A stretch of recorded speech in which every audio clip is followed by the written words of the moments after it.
Calm has restored here, Francis, this morning. That's what we're seeing here this afternoon. What we're seeing around here, just looking around the picture, is just remnants of that violent protest that happened here yesterday. Those wires there from the burning tires that community members were burning here yesterday. You'll recall that this street, the R559 to Randfontein, had been closed to traffic. There was absolutely no movement of any transport whatsoever. But today, it's a different scene. It seems as if it's business as usual. The road is operating normally, and of course there are no protesters here on the streets today. And of course, we're speaking to them earlier on.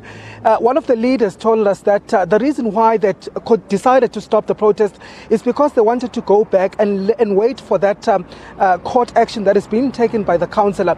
You recall that yesterday they did indicate that the councillor had approached the court to try and get an interdict to interdict those land invaders from continuing with occupying that land illegally. And of course, so what they're saying is that they are waiting for the results of that court action, and that will decide ultimately what then happens to this protest that is scheduled to continue here. They're saying that if that does not go through, they are going to continue with that protest. But just to get a bit more sense of what the plans are going forward, I'm now joined by Pelelani Sindan, who is from the Protea Glen Crisis Committee. Pelelani, first of all, as we've heard you saying before that you're still waiting for the outcome of that court interdict.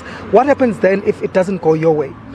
Well, we want to believe that the court interdict will go our way, but in the event it doesn't go our way, then we are going to regroup and get a new mandate from the community, because remember, we are only representing the community and we get a mandate from them. So in the event where the court interdict does not come our way, then the community will give us a way forward in what we have to do moving forward. But we have been reliably told that the land invaders, remember, they are not far away from Protea Glen. They are just a stone throw away, which is Naledi.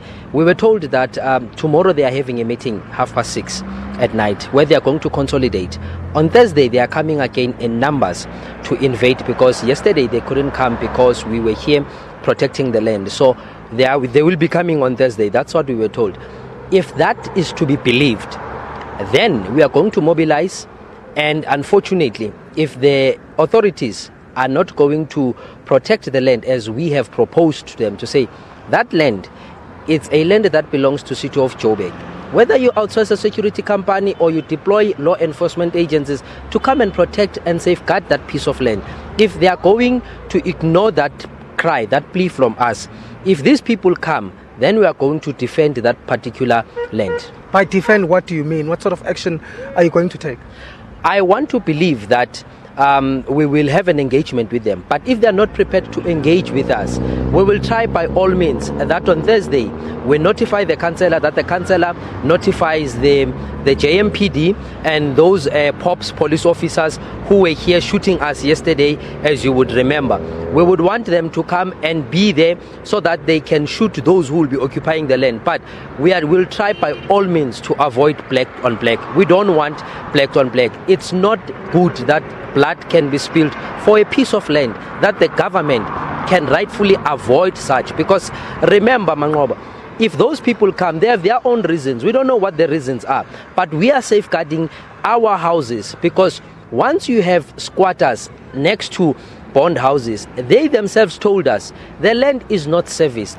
They are going to tap into our electricity. There will be illegal connection, and once there's illegal connection, particularly of electricity, death of children is inevitable. It might be our children, it might be their children who will be honestly playing, but they will tamper with the illegal connection. So we are trying to avoid such things. That is why our plea even today still says, can MEC or mayor, one of them, can they deploy a security company that will safeguard that land so that there is no illegal occupation?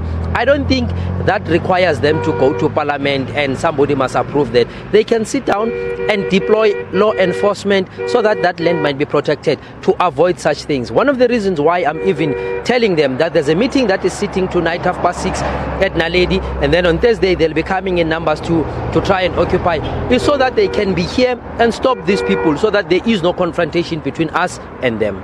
What do you make of the city's response to this issue so far? Recall yesterday we were calling on Mayor Herman Mashaba himself to come here, but there's been no official from the city. Of course, we are very disappointed by Herman Mashaba, because I heard him in your radio station, in your TV station, where he was saying he's busy with the IDPs, and the person who was interviewing him was specifically saying, but this is an emergency, you must go there, can't you think you can leave your IDP and so forth? And he saw it fit that it is not proper for him, or it is not that much urgent for him to come and address this issue.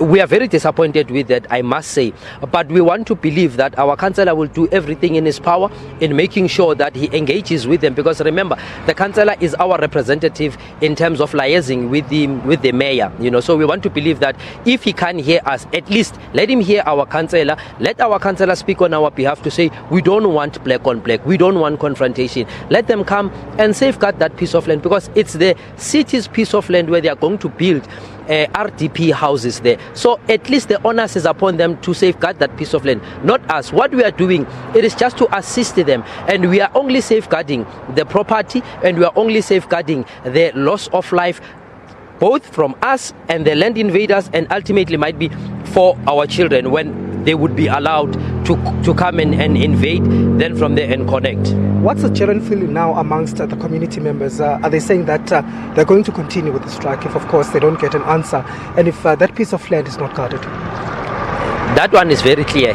They are saying if nobody is going to come and safeguard that piece of land, remember, the court interdict will serve as safeguarding that piece of land. So if this afternoon at 5 o'clock, which is the due time that the councillor has been given, because remember, from yesterday we were told that the councillor is busy with it, but when the councillor came back, when we were expecting him to come and present us with court interdict, he said the court interdict will only be applied for today.